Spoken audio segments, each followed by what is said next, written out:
Hey, it's Brian Wright, the coach, here going over post Mexico City, what happened with the Dana White Contender Series debuts that we were speaking about last time. So everything pretty much went to plan except for Panas and Schultz. I really thought Schultz's wrestling would come through. He was by far the weaker fighter. Panas was more prepared, better trained, physically completely different fighter. I'm still not high on the guy. Schultz, this dude's in and out. He does not have the physicality to stay in the UFC. He's going to need very strong matchmaking to get him a win. I have a feeling that he's going to get thrown to the wolves now. I see him. I don't even know if he's going to make it through his contract. Panas, coming from the team that he does, showing the power that he has. This is a mid-level guy at best. He's not going to be championship material. He's too slow.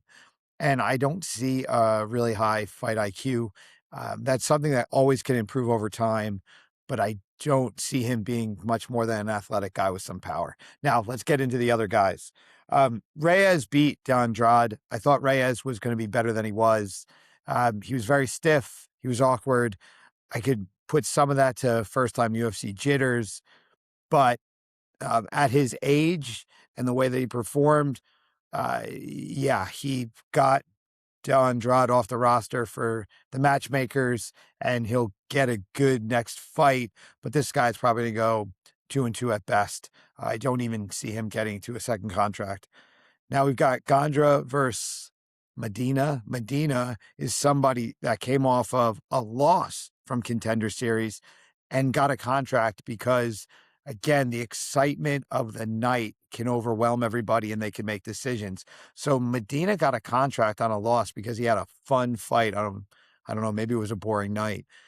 But he comes in, he goes 0-3 in his first 3 fights, runs into Gondra. Gondra dispatches him rather efficiently, and now Medina definitely will be gone. Gondra's got his first win.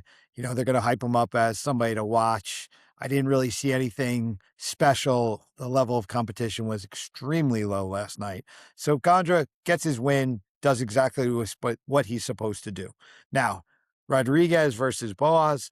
Boaz is a guy, again, did not have a good record going into the fight. They were clearly looking to get rid of him, and they definitely will. He had his moment in the first round. Rodriguez was basically done and pulled a takedown out and gives himself time to recover. Now, here's the thing with Rodriguez.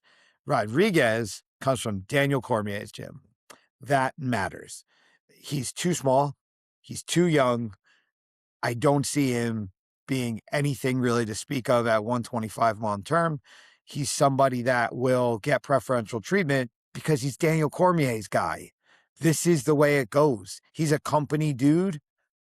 Okay, his guy is going to get the push. So yeah, Rodriguez, he'll get a little bit of a push, but 125 is pretty rough. He does not have the experience or the IQ to swim in the waters that they're going to put him in because of the backing that he's got. So all in all, the night went pretty much as I expected. Panas and Schultz, these are 2 debut guys. A debut guy was going to get a win. That's the way it goes. I just thought it would be the other side. The other guys all clearly were given matches to make new spots for themselves on the roster, which they will. I really don't see a world beater in any of that. It was an interesting night. Everybody performed the way they were supposed to. I'll say Reyes underperformed. Gondra overperformed. Rodriguez definitely underperformed by having, no defense and letting a guy who's on his way out almost finish him. But he did have the grit to stay in it and come through. I guess that's what happens when you fight in front of your hometown. But yeah, all in all, went as predicted. And this is the business of MMA. Anybody that thinks I'm being critical of the system here, I'm really not. I'm not being critical. I'm just seeing it for what it is. The Contender Series is being used in a very specific way, and they have to create a narrative with these guys to keep the machine rolling along. So they're going to get good matchups. They're going to take new talent to wipe out the old talent. It is what it is. This is the way the system's worked forever.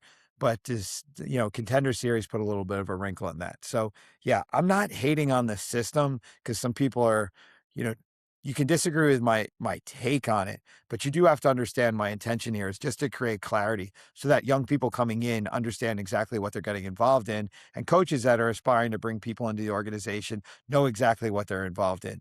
There's a very clear path on how to be successful here, and there's a very clear path to just get here and to stay for a little bit of time to develop yourself so that you can go back to wherever you come from and say you're a UFC fighter. But to just come in and to randomly do stuff doesn't make sense. The more information you have, the more you know how the system works, the more you know what's expected of you, the better it is. And from a fan perspective, it's more engaging when you know what's going on, I believe, so that when you see what the real pressures are, when you see what the real system is, you can kind of see what to expect. And it just pulls you into another layer of engagement when it comes to the sport. So, yeah, Mexico City, 100% delivered. It delivered exactly what it was supposed to. The new guys did their job. The guys that have been on the roster for a minute are the ones that are struggling. They're getting exactly what the system has set them up for. They're going to be cut. They're going to move on. The new guys are going to come in. It is the way it goes. It's the nature of the beast. Welcome to pro sports. All right. I am the coach, Brian Wright, and I am out because I'm actually a little tired from staying up and watching that card last night. Peace.